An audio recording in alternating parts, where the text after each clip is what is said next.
Good morning, everyone. This morning we're going to read from the book of Matthew, chapter 5, verses 27 to 32. So that's Matthew chapter 5, verses 27 to 32. Buenos días. Starting at verse 27.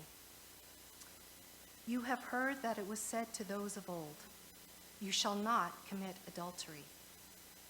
But I say to you that whoever looks at a woman to lust after her has already committed adultery with her in his heart. If your right eye causes you to sin, pluck it out and cast it from you, for it is more profitable for you that one of your members perish than for your whole body to be cast into hell. And if your right hand causes you to sin, cut it off and cast it from you, for it is more profitable for you that one of your members perish than for your whole body to be cast into hell. Ustedes han oído que se dijo, no cometerás adulterio. Pero yo les digo que cualquiera que mira a una mujer y la codicia, ha cometido adulterio con ella en el corazón. Por tanto, si tu ojo derecho te hace pecar, sácatelo y tíralo. Más te vale perder una sola parte de tu cuerpo y no que todo él sea arrojado al infierno.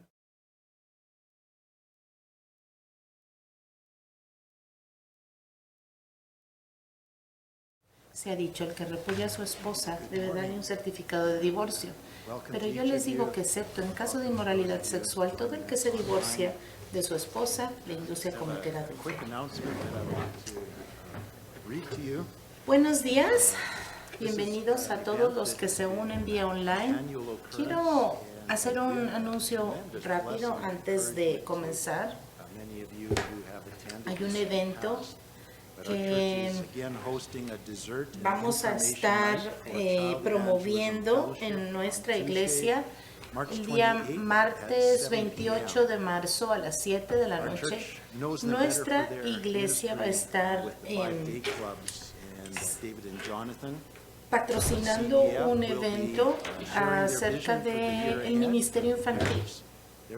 Cómo es que este programa de evangelización para niños funciona. Vamos a tener una presentación y después de la presentación vamos a tener una noche de postres en la parte de abajo de la iglesia. Va a haber también una mesa de recursos, Biblias para niños, etcétera. Así que ustedes pueden contactar a Amy aquí en la oficina de la iglesia si necesitan información.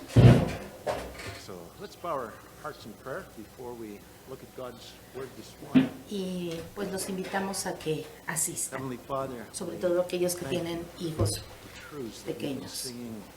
Vamos a orar para comenzar.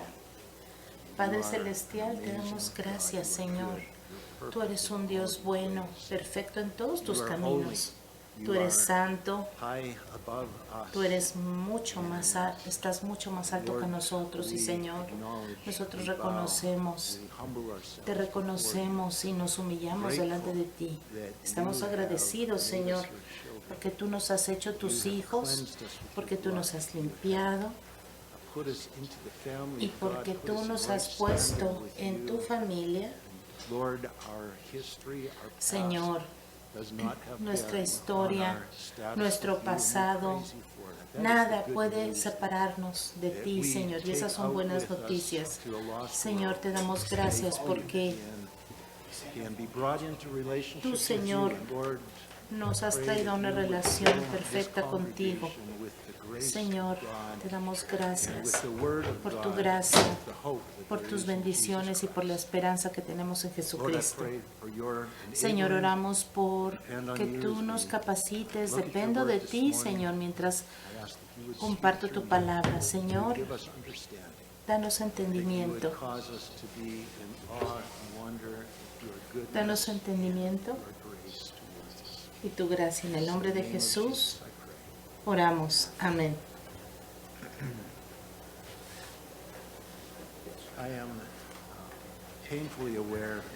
Estoy consciente de que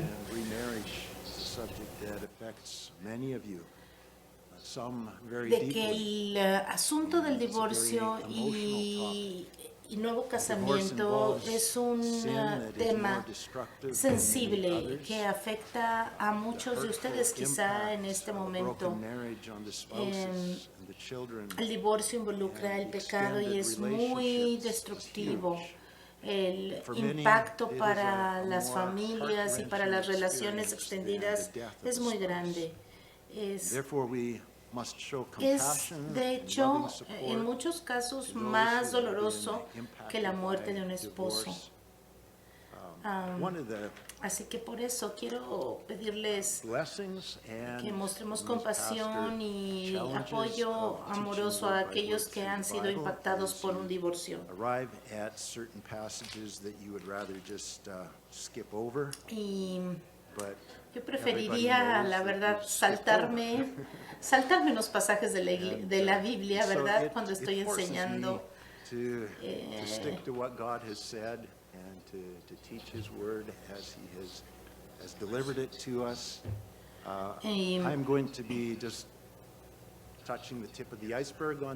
Voy a hablar esta mañana muy, digamos, muy ligeramente, muy por encimita, pero si quieren conocer algo más profundo acerca de este tema, tenemos unos folletos muy explicativos y pueden contactarme también para platicar más al respecto. Entonces,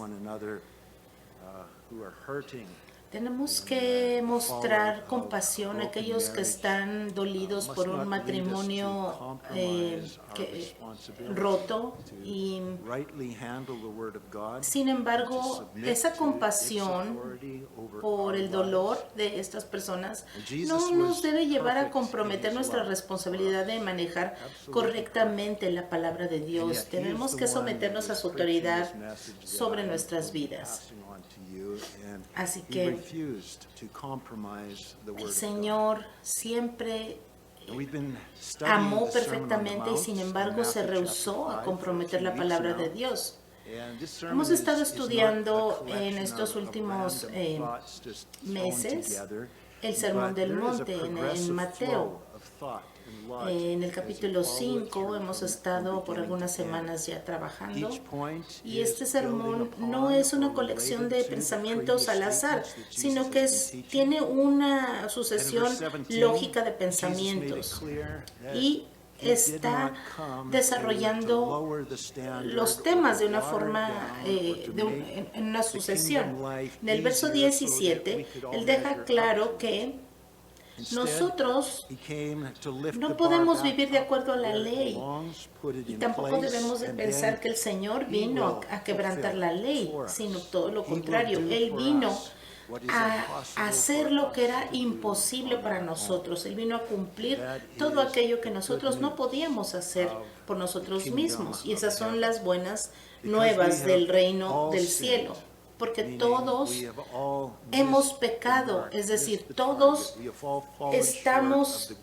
nos quedamos cortos de esa meta de perfección, de cumplir la ley. Nos quedamos muy abajo de esta descripción del carácter de Dios. Y no podemos entrar a este reino sin llegar a ese nivel. Por eso el Señor vino en nuestro rescate. Pero había personas, y siguen habiendo personas, que tienen confianza en sí mismos, que no creen que necesitan ayuda de ninguna clase, ¿verdad? Los fariseos habían reinterpretado la ley una y otra vez para hacerla más fácil, digamos, para diluirla un poco y entonces ellos pudieran alcanzar este reino, alcanzar la entrada a este reino. Ellos tenían estas versiones modificadas de la ley y muchos líderes religiosos hacen lo mismo hoy en día, reinterpretan la ley, tienen alguna gimnasia espiritual para interpretar la ley y hacerla más fácil de seguir.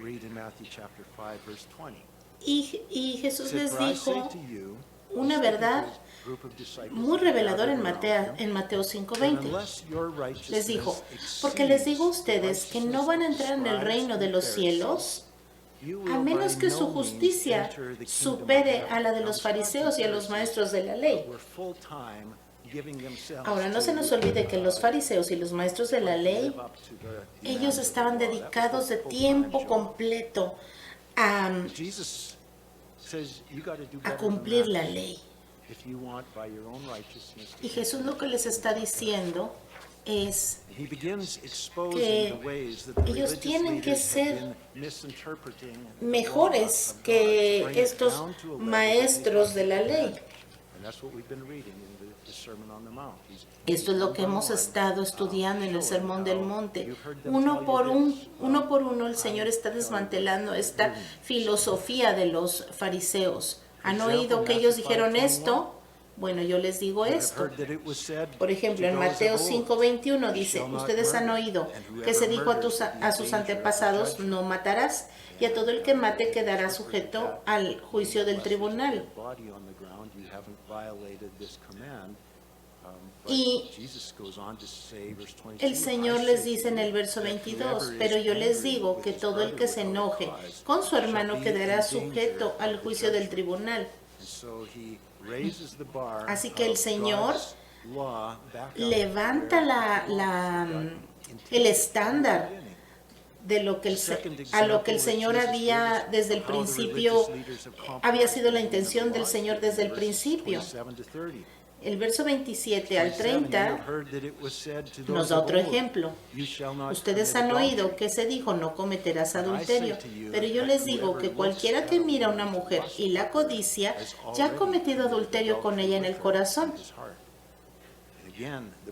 Otra vez, se levantó el estándar otra vez a la perfección de Dios. Jesús dijo, yo no vine a diluir la ley ni a hacerla más fácil para ustedes. No, todo por el contrario. Yo la voy a poner en el lugar que debe de ser y la voy a cumplir. Y les he demostrado que yo puedo hacerlo. Ustedes ya demostraron que no pueden, pero yo les voy a dar mi espíritu para que ustedes puedan hacerlo. Así que en el verso 31 y 32 vamos a ver el tercer ejemplo que el Señor da de cómo los fariseos han comprometido el verdadero significado de la ley. Aquí hay otro ejemplo de cómo han diluido este mandamiento. Verso 31. Se ha dicho, el que repudia a su esposa debe darle un certificado de divorcio. Pero yo les digo que excepto en caso de inmoralidad sexual, todo el que se divorcia de su esposa le induce a cometer adulterio, y el que se casa con la divorciada comete adulterio también. Entonces, ¿qué se está comprometiendo aquí? La ley dice, no debes cometer adulterio. El adulterio se lleva a cabo cuando alguien que está casado o tiene relaciones sexuales o tiene fantasías con alguien que no sea su esposa. Pero los líderes religiosos dicen, bueno, si tú le das papeles de divorcio a tu esposa, bueno, ya puedes casarte con otra sin ser culpable de adulterio, porque ya no estás casado con la otra mujer, siempre y cuando le des papeles de divorcio primero. Así que ese certificado de divorcio decía, ya no estás casado, y entonces ya estás legalmente disponible. Esa era su manipulación. Y eso es más o menos lo mismo que tenemos hoy en día en nuestro país, basado en un sistema de permisos que Moisés les había dado a los rebeldes en Deuteronomio 24, porque ellos tercamente se rehusaban a obedecer la ley. Entonces, los líderes religiosos estaban escogiendo cuáles leyes les gustaban o cuáles eran fáciles de seguir, y las que eran difíciles, bueno, simplemente las desechaban. Mateo 19, 3 al 9 nos habla otra vez de este asunto. Versos 3 al 9. Los fariseos se le acercaron y para ponerlo a prueba le preguntaron, ¿está permitido que un hombre se divorcie de su esposa por cualquier motivo? ¿No han leído, replicó Jesús, que en el principio el Creador los hizo hombre y mujer? Bueno, ese es un punto ya sujeto a debate en nuestra cultura, pero no ha cambiado en la palabra de Dios. Verso 5, y dijo, por eso dejará el hombre a su padre y a su madre y se unirá a su esposa, y los dos llegarán a ser un solo cuerpo. Así que ya no son dos, sino uno solo. Por tanto, lo que Dios ha unido, que no lo separe el hombre. El Señor Jesús dice que ya no son dos personas separadas, sino uno solo.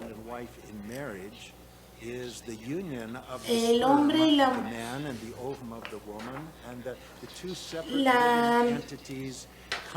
ilustración física de lo que sucede en un matrimonio es la unión del esperma del hombre y el óvulo de la mujer. Los dos son entidades separadas que se juntan y forman una nueva vida. Y ya no pueden dividirse otra vez, ya no puede haber división. La Biblia dice que cuando nos casamos, una cosa muy similar nos sucede como esposo y esposa. Nos convertimos en uno y hay algo que cambia en la esencia de nuestro ser, que es que se une permanentemente y ya no se puede separar.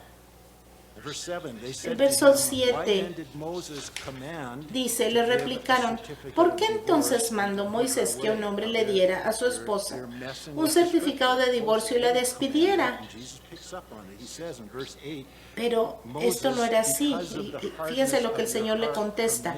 Moisés les permitió a ustedes divorciarse de sus esposas por lo obstinado que son. Respondió Jesús, pero no fue así desde el principio. Esto expresa la intención original de la ley y Jesús vino a poner otra vez el estándar donde debería de estar. Porque el Señor no vino a diluirlo ni a destruirlo, sino que lo puso donde pertenece y no vino a cumplir algo que era fácil, sino a demostrar que Él es Dios y que Él puede vivir bajo ese estándar que Dios ha puesto. Verso 9, y dice, cualquiera que se divorcie de su esposa, excepto por inmoralidad sexual, y se casa con otra, comete adulterio. En otras palabras, casarse nuevamente después del divorcio es adulterio. Y cualquiera que se casa con la divorciada comete adulterio. Casarse con alguien que está divorciada es cometer adulterio. No hay excepciones. Ahora, el estándar de nuestros matrimonios es que reflejemos la relación de Dios con nosotros. Efesios capítulo 5, verso 31 y 32.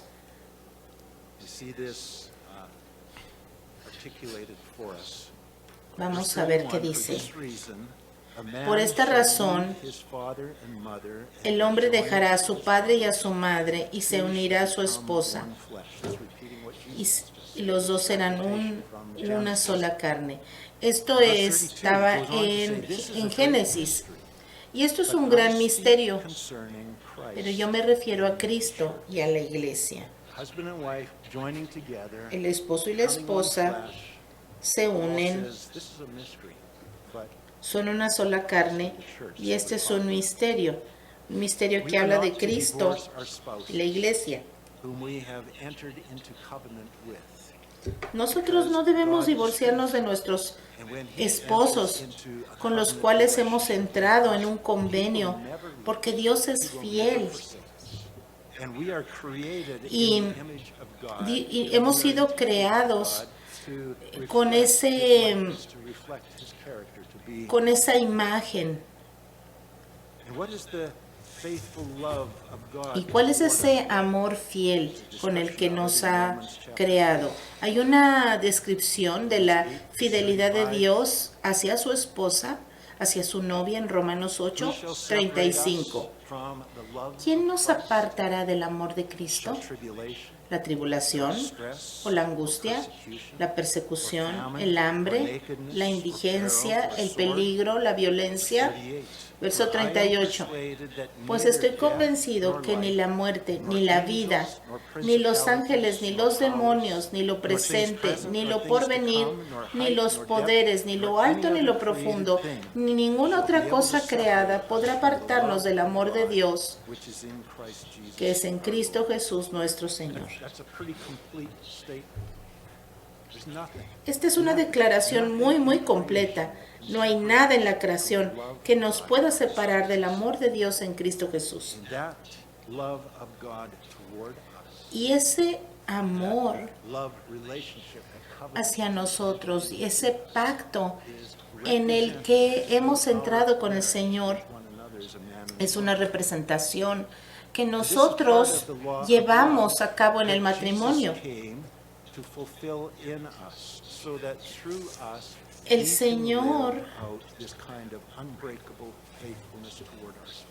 Señor Jesús vino a cumplir todo esto, esta fidelidad hacia su novia.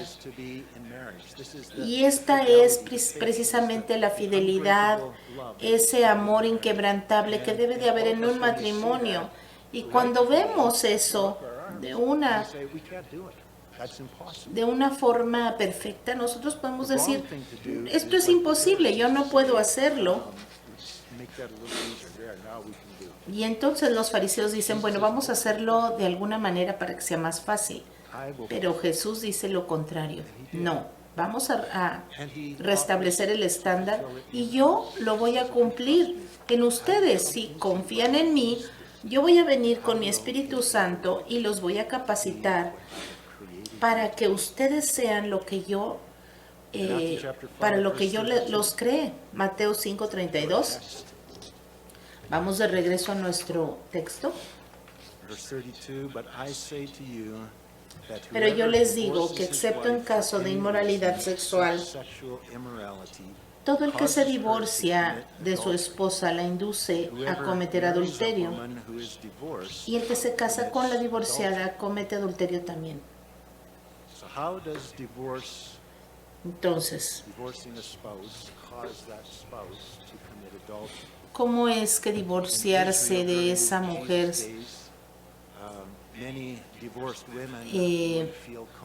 hace que se cometa adulterio? Bueno, en Israel, en los días de Jesús, muchas mujeres divorciadas sentían la necesidad de volver a casarse para poder, pues sí, para tener una forma de vivir, sustento. El hombre era el que llevaba el dinero a la casa y no había ninguna asistencia social en aquellos días. Así que había necesidad de casarse nuevamente, porque ¿cómo iba una mujer sola poderse mantener en aquellos días cuando ellas no podían trabajar?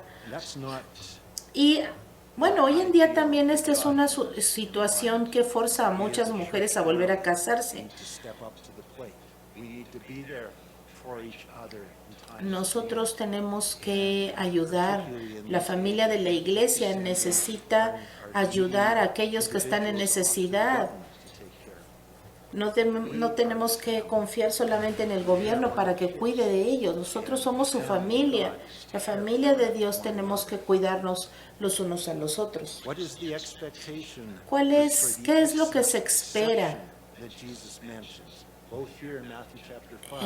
en esta excepción que Jesús menciona en Mateo 19 y en Mateo 5, que dice que excepto en caso de inmoralidad sexual, todo el que se divorcia de su esposa la induce a cometer adulterio? Aquí el Señor da una excepción con una condición en la cual el divorcio está permitido.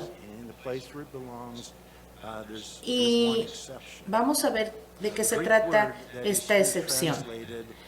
La palabra griega que se traduce como inmoralidad sexual es la palabra porneia, que usualmente se traduce como fornicación. De hecho, muchas de las traducciones más antiguas de la Biblia, como la Reina Valera, por ejemplo, la palabra que se traduce ahí es fornicación. Y parece una palabra muy extraña que usó Jesús en este contexto, ¿no? La palabra que describe una infidelidad tal vez sería mejor adulterio, no fornicación, ¿verdad? Porque fornicación incluye o implica una relación sexual antes del matrimonio. Muchos cristianos piensan o pensaron a través de los siglos que Jesús no estaba hablando de esto, porque la palabra fornicación es una palabra muy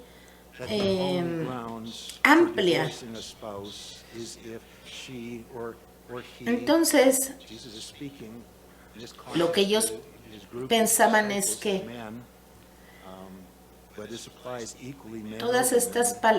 esta palabra significa que si alguien cometía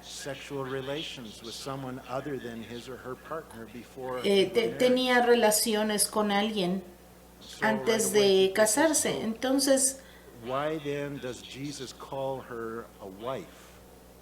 And why would they need to divorce if they aren't even married? Sin embargo, a veces se pensaba que esta relación era antes de casarse.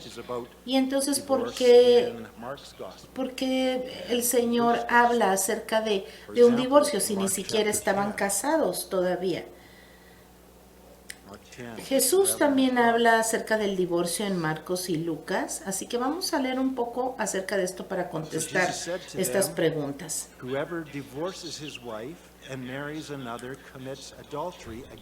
Marcos 10, 11. El que se divorcia de su esposa y se casa con otra comete adulterio contra la primera. Punto. No hay nada más ahí. 12. Y si la mujer se divorcia de su esposo y se casa con otro, comete adulterio. No hay excepción. Es adulterio. Entonces, ¿por qué en Mateo tenemos una excepción para el divorcio que no tenemos aquí en Marcos? El recasamiento siempre se trata como adulterio. Ahora, en Lucas 16, 18 se dice que todo el que se divorcia de su esposa se casa con otra comete adulterio. Así que, ¿por qué hay estos principios y por qué hay diferentes interpretaciones? Así que vamos a tratar de clarificar. Primero que nada, recuerden que en Mateo está escrito para una audiencia judía. Marcos y Lucas están escritos para una audiencia gentil, para la gente que vivía en Roma específicamente. Así que, ¿por qué Mateo dice que hay una excepción? Y Mateo y Marcos y Lucas, que son para una audiencia gentil, no dan ninguna excepción. Los judíos tenían una práctica tradicional conocido como el compromiso, que no se practicaba entre los griegos o los romanos gentiles. El compromiso era muy similar a nuestro compromiso, sin embargo era más formal, más intenso, más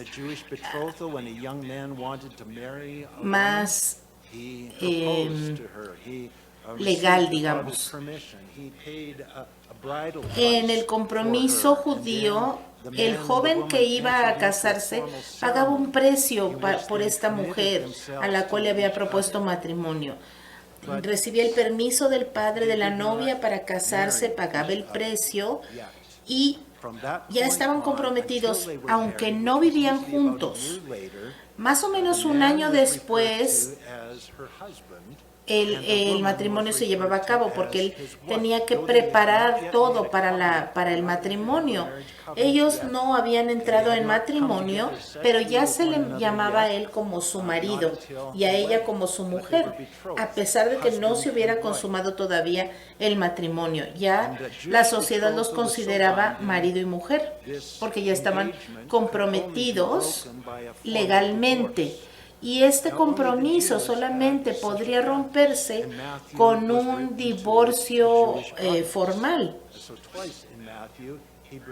Entonces, por eso es que en Mateo se trae esa excepción.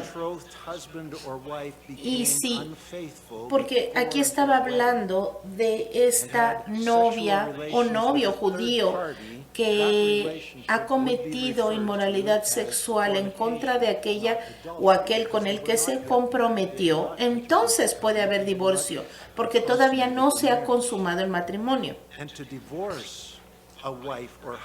Y divorciarse de un esposo o una esposa en ese compromiso que todavía no se ha consumado estaba permitido en caso de fornicación.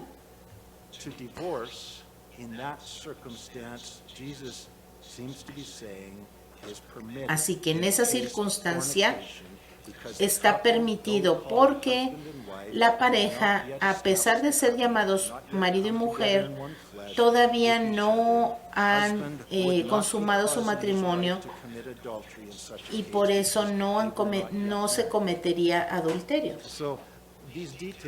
Estos detalles tienen sentido cuando lo pensamos. Una segunda razón por la cual Mateo es el único que menciona esta cláusula de excepción es porque Mateo ha descrito un incidente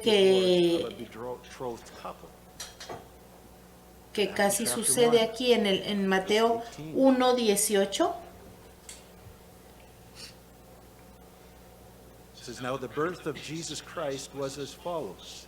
Mateo 1:18. El nacimiento de Jesús, el Cristo, fue así. Su madre María estaba comprometida para casarse con José, pero antes de unirse a él, ya estaban comprometidos. Y se encontró que estaba encinta por obra del Espíritu Santo. Como José, su esposo, fíjense cómo se le llama aquí a José, como su esposo, porque estaba comprometido con ella. Era un hombre justo y no quería exponer la vergüenza pública. Resolvió divorciarse de ella en secreto. No quería exponerla a una vergüenza pública. Y fíjense qué interesante cómo se traduce aquí la palabra divorcio. él pensó en divorciarse de ella en secreto. Verso 20. Pero cuando él estaba considerando hacerlo, se le apareció en sueños un ángel del Señor y le dijo: José, hijo de David, no temas recibir a María por esposa, porque ella ha concebido por el Espíritu Santo. Todavía no estaban casados, pero ya estaban comprometidos. Y ahora él quería divorciarse de ella para terminar el compromiso. Por eso Jesús en Mateo capítulo 5 está enseñando a esta audiencia judía que el divorcio es pecado y todo el recasamiento después del divorcio es pecado. El patrón que Jesús está sentando aquí es consistente. En cada ejemplo que da, Él está restaurando la ley a su intención original. No lo diluye a un nivel en el que el ser humano lo pueda cumplir. Y a menos de que el Señor hubiera venido, no habría manera que nosotros podríamos decir: ah, no, yo puedo hacer esto, está muy fácil, yo lo puedo hacer. No. Yo pienso que todas las personas que estaban allí oyendo pensaron: esto es imposible, no lo podemos hacer en nuestras propias fuerzas.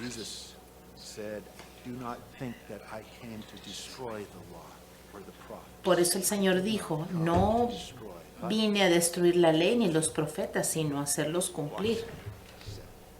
Fíjense cómo lo hago. Él sube el estándar.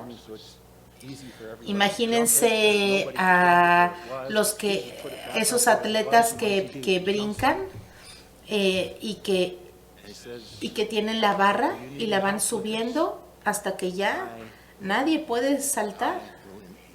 Bueno, el Señor Jesús vino precisamente a hacer eso por nosotros. Él vino a convertirse en nuestra vida, vivir a través de nosotros para que podamos hacer exactamente aquello para lo que Dios nos creó.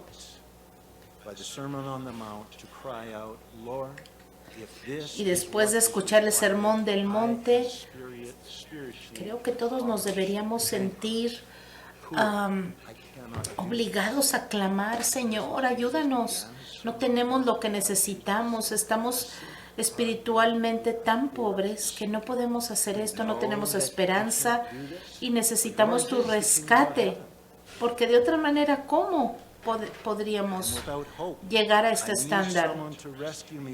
Yo necesito que alguien me rescate de esta condición que no tiene remedio, porque mientras más trato, peor se pone la cosa. No puedo llegar a esa marca.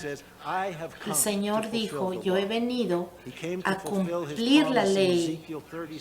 Vino a cumplir esa promesa de Ezequiel, capítulo 36, verso 27, que dice: pondré mi espíritu dentro de ustedes y haré que caminen en mis estatutos y que guarden mis mandatos y caminen en ellos. ¿Cómo?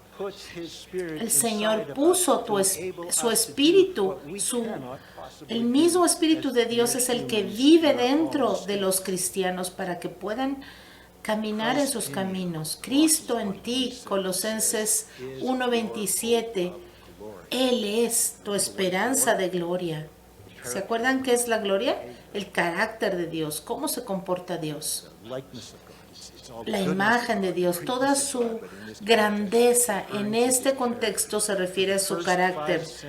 Por los primeros 5 siglos de la historia de la iglesia, los líderes de la iglesia a través de todo el imperio romano estaban unánimes en la interpretación de la palabra de Dios, enseñando que el matrimonio era permanente y que todo el divorcio y el nuevo casamiento estaban prohibidos por la Escritura, mientras que el esposo o la esposa estuvieran vivos.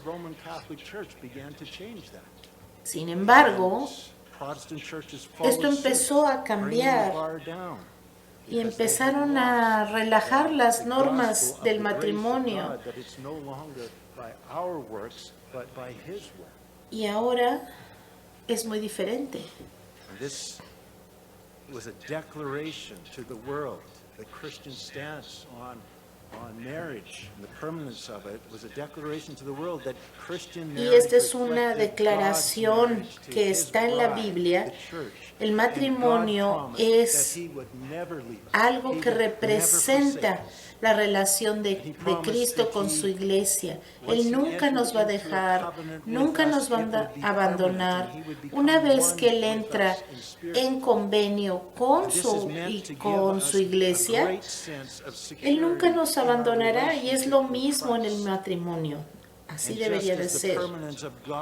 Y así como el matrimonio de Dios con nosotros es permanente y está basado en la gracia, así nosotros, esposos y esposas, tenemos que depender de la gracia de Dios y de esa permanencia del Señor en nosotros para la permanencia de nuestro matrimonio. Porque si tú estás casado y piensas, no, esto está muy fácil, yo lo puedo hacer, entonces estás acabado, porque sin Dios no puedes hacer nada. Nuestra esperanza es que el Señor nos ayude.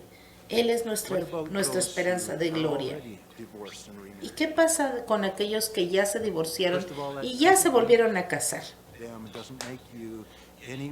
Primero que nada, no los hace peores o mejores que los demás. Todos estamos en la misma situación. Todos hemos caído de la gracia de Dios. Todos hemos pecado. Y mientras estamos estudiando este sermón del monte, vamos descubriendo que todos somos culpables de pecado y que el Señor ha venido para exponer esto en nosotros. Estamos reconocer que, como en aquellos días de Jesucristo, muchos líderes religiosos han cambiado el significado de la ley de Dios y cómo deberíamos de vivir bajo esos mandamientos. Muchos han cambiado las cosas. Y entonces muchas personas han actuado por ignorancia, no por rebeldía, sino porque no sabían. Así que, si usted ya volvió a casarse, está casado y llegó a la iglesia ya divorciado sin saber lo que había hecho antes, el Señor reconoce este nuevo matrimonio 100%.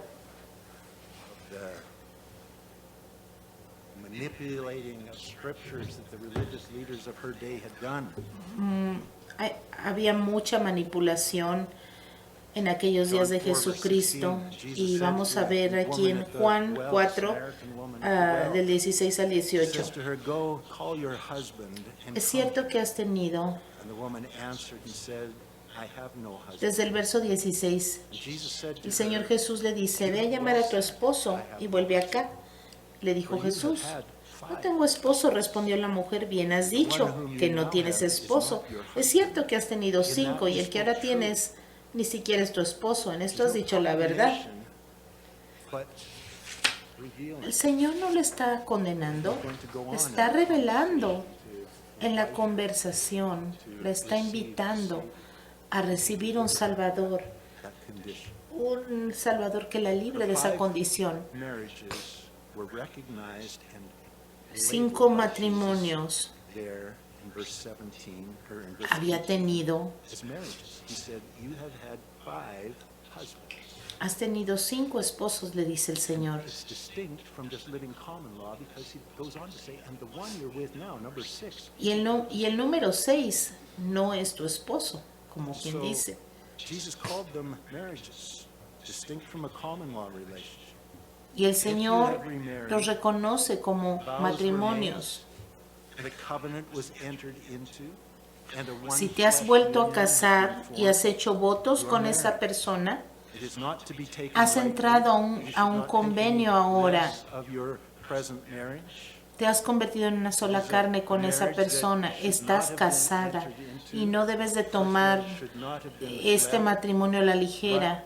No tienes que pensar que ese matrimonio es menos que el anterior. Tampoco debes intentar regresar con tu primer esposo, porque la Biblia lo prohíbe. Tampoco debes separarte de tu nuevo esposo, porque 2 errores no hacen una cosa correcta. El segundo matrimonio, a pesar de ser concebido en adulterio, se acepta por Dios, se acepta y se trata como cualquier otro matrimonio, sin distinción. Tu matrimonio debe de ser nutrido y protegido por todos los que están alrededor tuyo. No hay diferencia en este segundo matrimonio con el primero, como el Señor te ve igual. Un segundo matrimonio no se considera como algo inferior o de segunda clase que el primero, a pesar de las circunstancias pecaminosas que te guiaron a este matrimonio. Muchos de nosotros tenemos un patrón de matrimonio, de comportamiento pecaminoso del cual nos hemos arrepentido. Así que cualquier cosa en nuestra historia que nos llevó a este matrimonio no define el matrimonio. Tu matrimonio, ya sea que es el primero o el segundo, es aceptado por Dios, por la gracia y por la misericordia de Dios. A pesar de tu pecado, a pesar de el pasado, la sangre de Cristo nos limpia de todo pecado, porque Él nos ha hecho a todos sus hijos 100% aceptables y aceptados, amados delante de su presencia, independientemente de lo que ellos hayan hecho.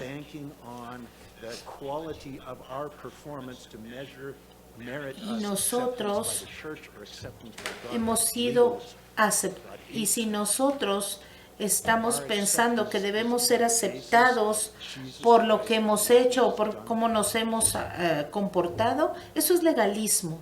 Dios nos acepta por lo que Él hizo por nosotros.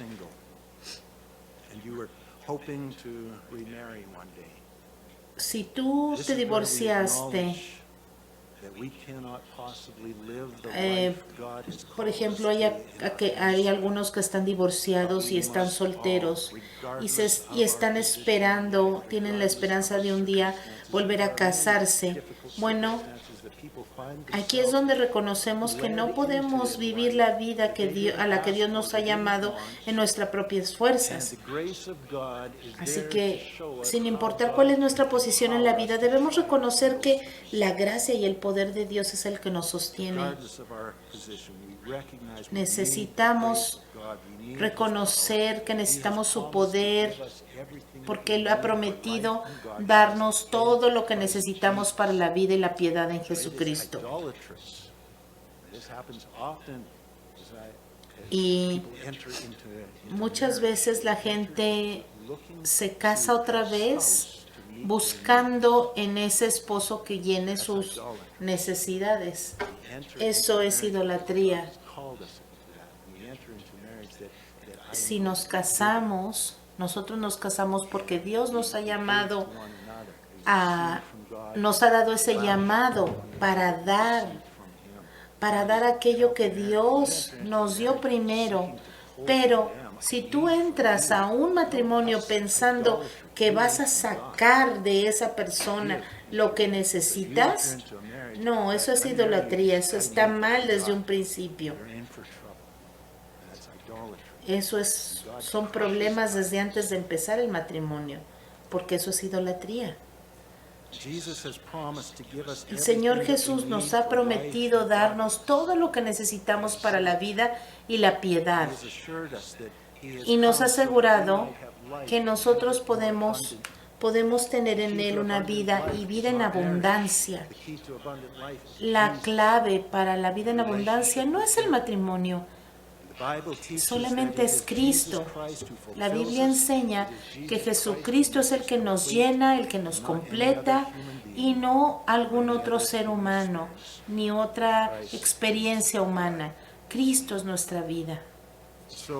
Así que aquí es donde vamos a quedarnos por hoy.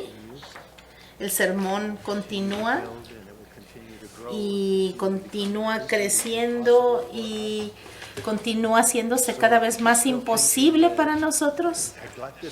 Así que si estás pensando, no, esto está fácil, yo puedo hacerlo. Bueno, si piensas eso, ven la próxima semana. Padre, te damos gracias por la palabra de Dios, por esta palabra que describe tu naturaleza.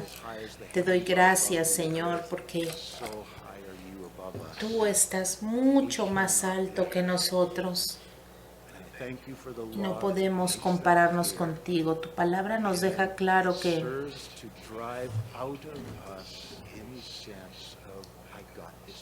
que nosotros no podemos hacerlo. Nos traes a ese lugar donde reconocemos nuestra pobreza espiritual y caemos delante de ti diciendo, Señor, no tengo lo que se necesita. Te necesito a ti para que tú me cambies, para que tú me hagas lo que tú quieres que sea.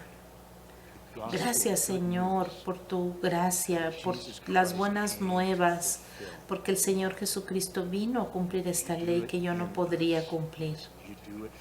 Tú lo haces por nosotros y tú eres nuestra vida. Gracias, Jesús. Muy buenas noticias, Señor, tenemos en ti. Señor, gracias porque podemos mirar a nuestro pasado y decir, ese no soy yo. Ahora soy tu hijo y tú me has hecho justo y tú me has aceptado. Ese es el Evangelio. Gracias, Señor, porque tú estuviste dispuesto a entrar en una relación como esta con nosotros, Señor. Y ahora ya no nos sentimos como un fracaso, como alguien sin esperanza, Señor. Gracias porque podemos levantar nuestros ojos a Jesucristo con esa fe y con esa confianza de que podemos clamar a ti y que tú nos vas a responder. Podemos pedirte, Señor, y tú nos vas a responder y tú nos vas a llenar con tu vida. Tú nos haces nuevos, Señor, y tú causas que seamos una nueva creación. Y gracias, Señor, porque nos ayudas a caminar en tu verdad y reconocemos, Señor, que tú eres el que nos haces aceptables y te damos gracias por ello. En el nombre de Jesús oramos, Señor. Amén.